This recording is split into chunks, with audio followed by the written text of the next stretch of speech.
Iya, kenapa, Pak? Ayo, ke ruangan Papa sebentar. Ada yang mau Papa bicarain. Habis ini kamu mau kemana? Nongkrong sama para kacuk sih, Pak. Kayak biasa. Hujan-hujan kayak gini. Iya. Mau sampai kapan kamu ngurus hal yang sebenarnya bukan urusan kamu sama sekali, Bud? Maksudnya? Kamu tahu apa maksud Papa? Aku nggak bisa berhenti sekarang, Pak. Aku udah terlanjur basah. Kamu ini gila tuh gimana sih, Bud? Hah? Dengan berurusan sama mereka, kamu sama aja cari mati. Sebenarnya apa sih, Bud, yang mau kamu buktiin? Aku tahu resikonya, Pak. Tapi Papa juga tahu kan kenapa aku ngelakuin semua ini? Papa tahu, kamu cuma pengen ngebantu teman-teman kamu kan? Tapi kamu juga harus tahu batasan, Bud. Kamu ini udah dewasa. Pikirin kehidupan pribadi kamu juga, Budi. Karir kamu berantakan gara-gara kalah turnamen kemarin, Bud. Mau gak mau, kamu harus nunggu tahun depan lagi. Kamu itu harusnya seriusin karir kamu terlebih dahulu, baru yang lain. Pak, aku bakal seriusin karirku lagi setelah urusan ini semuanya selesai. Yang jadi pertanyaan, kapan selesai? Lagi pula, ini udah bukan ranah kamu lagi, Bud. Biar polisi yang ngelakuin kerjaan ini. Kita itu bayar pajak. Papa inget gak pas aku masuk rumah sakit? Polisi bilang apa soal nanganin kasus ini? Mereka cuma iya dan iya aja. Gak ada aksinya. Terus lihat berita semalam, itu bandar narkobanya namanya Zulkifli.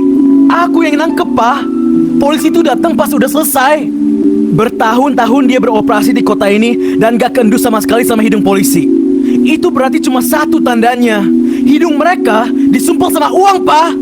Papa tahu betul soal itu, Budi. Udah jadi rahasia umum di semua negara kalau oknum polisi korup itu lebih banyak jumlahnya dari polisi yang jujur dan benar-benar jalanin tugasnya. Tapi kamu ini masih muda, Budi. Banyak aktivitas lain yang bisa kamu lakuin. Dan Papa juga siap bantu kamu buat ngewujudin apapun impian kamu. Tapi Papa minta tolong banget, Bud. Jauh-jauh dari urusan narkoba ini. Dengan kamu bantu nangkep Zulkifli semalam, keadaan ke depan pasti gak bakal aman kayak sebelumnya, Bud. Dunia narkoba itu gelap banget. Mereka bakal ngehalalin segala cara buat dapetin tujuannya. Mereka yang berbisnis di dunia itu udah gak peduli lagi sama moral dan orang lain. Yang mereka pikirin itu cuma keuntungan dan kesejahteraan mereka sendiri. Kamu, karir kamu ke depannya, dan orang-orang terdekat kamu, semua bisa kena imbasnya, Bud. Jadi sebelum terlambat, Papa minta kamu berhenti ngurusin semua hal ini. Lebih baik kamu fokusin energi kamu buat latihan dan ganti kekalahan kemarin di kualifikasi turnamen MMA tahun depan. Bisa nggak sih nggak ngomongin karir mulu? Karir mulu. Aku cuma pingin ngelindungin teman-temanku, Pak. Karena apa gunanya kalau aku kuat tapi nggak bisa ngelindungin orang yang aku sayang? Kalau papaku masih di sini, dia pasti bakal ngerti. Aku ini papa kamu sekarang, Bud. Waktu Broto masih hidup, dia prinsipnya sama kayak kamu. Ngelakuin apapun demi ngelindungin orang yang dia sayang. Sebelum dia meninggal, dia nitipin Ratih ke papa. Suruh papa nikahin ibu kamu dan ngejaga kalian berdua. Skala yang Broto hadapin saat itu memang jauh lebih besar dari ini. Tapi kamu harus nangkep apa maksud papa, Bud. Berkorban buat orang lain itu boleh, tapi sewajarnya aja. Ini bukan kisah pahlawan di mana kamu harus tanggung banyak beban orang lain di pundak kamu, Budi. Papa kira awalnya jadi atlet MMA itu mimpi kamu. Tapi kayaknya papa salah. Kalau boleh jujur, aku juga nggak tahu, Pak. Karena sebenarnya aku cuma ngikutin arus aja selama ini. Dan ini satu-satunya hal yang bisa aku lakuin. Papa cuma pesan satu hal. Tolong jangan mati duluan. Karena gak seharusnya orang tua mengubur anaknya. Papa selalu doain yang terbaik buat kamu.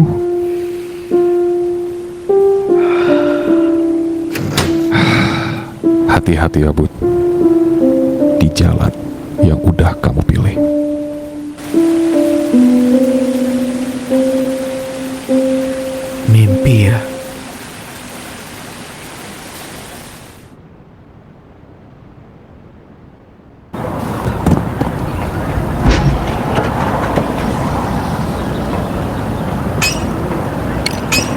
perkataan papa ada benarnya juga. Tapi sebelum itu, gua harus selesai masalah ini dulu. Titik koordinat yang Rani kirim agak jauh. Buat kesana, gua harus naik taksi. Bobby katanya sih pingin bareng. Terus dia nemu di alun-alun.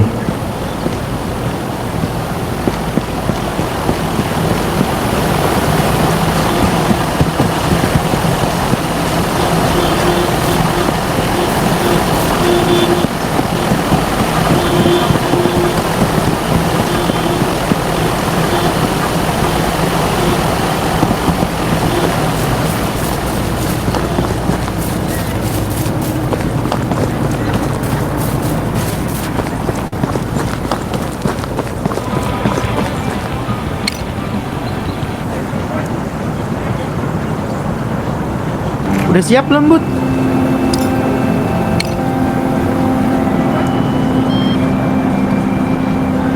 Ayo, Bob. Oke, gas. Lu yakin ini tempatnya, Bob? Yakin, Bud. Nih, lihat titik koordinatnya. Lah, kok kosong? Dindingnya kok kayak habis kena ledakan ya? Bener, Bud. Kalian berdua, diam di tempat dan jangan bergerak. Loh, polisi? Kalian kami tahan dengan tuduhan penyelundupan barang-barang ilegal. Hah? Mana bisa, Pak? Dengan segala hormat. Emang kalian nggak lihat? Ini gudang kosong, jir. Kalian bisa jelaskan hal itu nanti di kantor. Sekarang, ayo ikut kami. Sebelum ada yang terluka di sini. Lah, mana ada polisi ngancem begitu? Saya minta surat penggeledahan dan penangkapannya dulu deh, Pak. Baru saya mau ikut ke kantor. Gak usah repot-repot, Bob. Loh, kenapa, Bud? Mereka polisi gadungan. Gue masih inget muka-mukanya. Udah gue bilang kan, kita harusnya pakai masker. Sekarang gue kudu manggil bantuan deh. Bacot. Tak enak udah bisa pakai masker. Udah. Penting kita cepet habisin mereka aja. Itu doang tugas kita. Cepat kasih tahu di mana lu nyekap teman-teman gua.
Gila, emang one man army. Bacot.